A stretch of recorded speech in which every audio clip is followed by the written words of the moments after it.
When we make dua, don't forget to make dua for your parents and for your teachers and for your mashayikh and their teachers.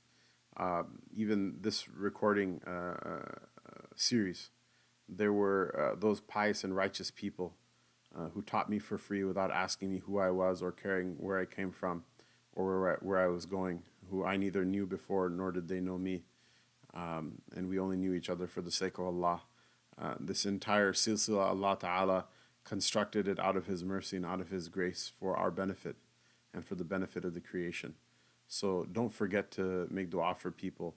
And remember, every time you make dua for somebody, even if that person is pious and righteous and doesn't really need your duas, remember the hadith of the Prophet ﷺ that whenever a person makes dua for his brother while his brother is physically not present, then Allah Ta'ala deputes an angel to hear the prayer and to say Ameen for the one making the prayer as well.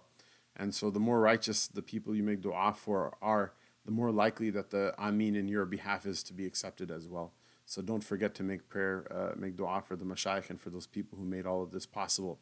Those we know and those back in the chain going back to Rasulullah sallallahu alaihi wasallam, whose names we may never know, and whose stories we may never know, and whose faces we may never have seen.